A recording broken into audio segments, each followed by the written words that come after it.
Bonjour à vous et bienvenue sur Home Made School. Nous sommes réunis dans cette vidéo dans le cadre de la formation sur le logiciel Robot Structural Analysis.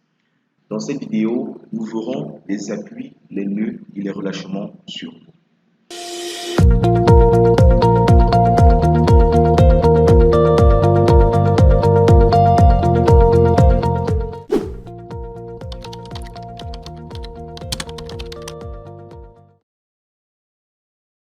Sur Robot, nous avons la possibilité de définir les appuis de nos éléments.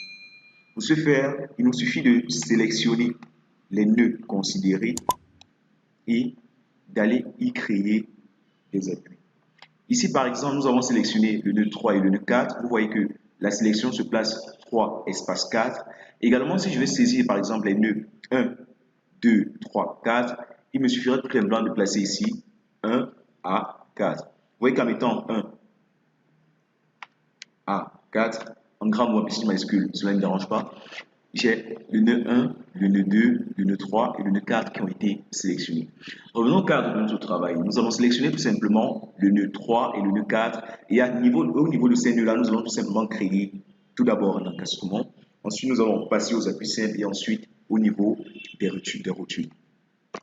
Nous allons mettre 3 espace 4. Entrée. Vous voyez, j'ai sélectionné le nœud 3 et le nœud 4.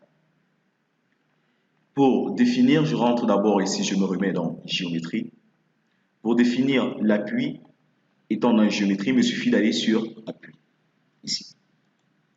Dans appui, je vais décider soit de mettre un encastrement. Lorsque je mets un encastrement, j'applique. Vous voyez que là, j'ai un encastrement.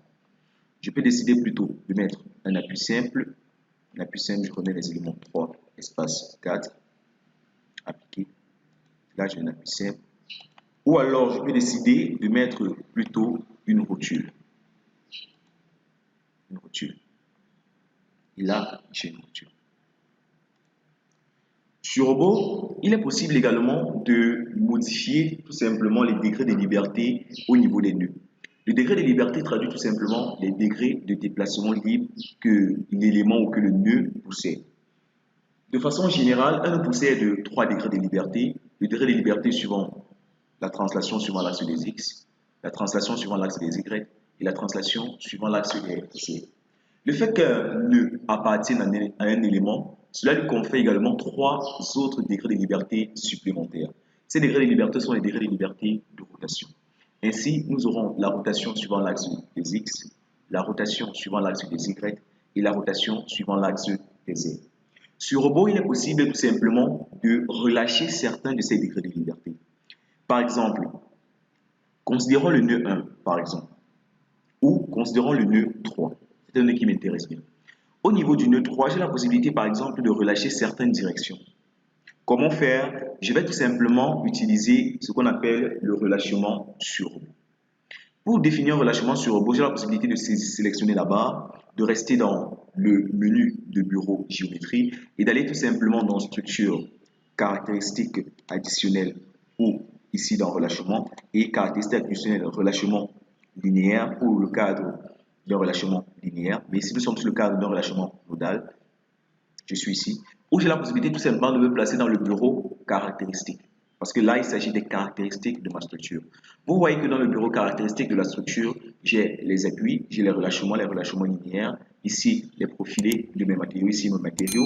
Ici, l'angle gamma que nous avons eu à voir précédemment. Ici, l'excentrement. Et j'en passe.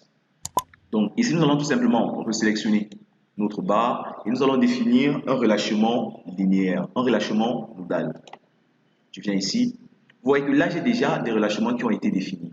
Ici, je vais tout simplement créer un nouveau relâchement. Vous voyez que là, si j'affecte ce relâchement, c'est celui-là. Mais moi, je vais créer un nouveau relâchement ici. Dans ce relâchement, ce qui va se passer, c'est que on va l'appeler relâchement 2. Relâchement 2. Dans ce relâchement-ci, tout simplement, je vais essayer de, au niveau. Vous voyez ici, il y a origine. Ici, il y a extrémité. Cela traduit quoi? On définit le relâchement sur un nœud, bien évidemment.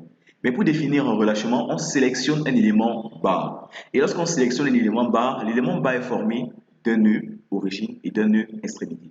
Dans notre cas, vous verrez que le nœud origine, c'est tout simplement le nœud 3 et le nœud extrémité, c'est le nœud 1. Ça veut dire qu'ici, pour définir par exemple mon élément, lorsque je me place ici, je vais par exemple définir quelque chose qui va affecter mon nœud origine parce que je vais définir là.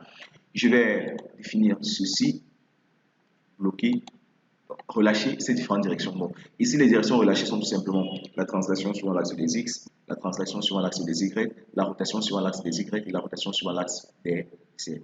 J'ajoute, je ferme. Ici, vous voyez, j'ai relâchement 2, j'applique.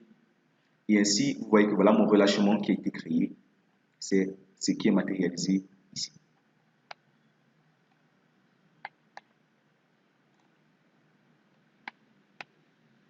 Également, sur robot, vous voyez que là, mon relâchement n'est pas très matérialisé. Lorsque je me rends compte que, lorsque je me place à échelle normale, lorsque je zoome sur ma structure, je ne vois pas mon relâchement. Comment le faire réapparaître? Je pars tout simplement dans le menu d'affichage des attributs. Ce que vous devez comprendre, c'est que l'option de robot qui gère tout simplement l'affichage de tous les éléments est à l'intérieur de l'affichage des attributs.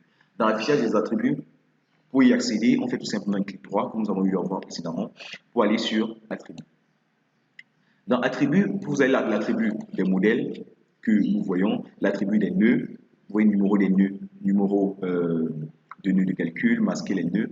Vous avez les barres, vous avez les panneaux d'éléments finis, la désignation par couleur, les charges, les vues et la structure.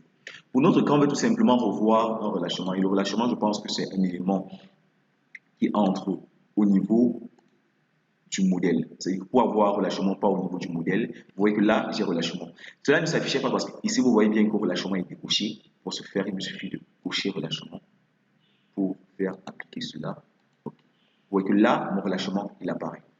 Donc, nous sommes rendus aux objectifs de cette vidéo.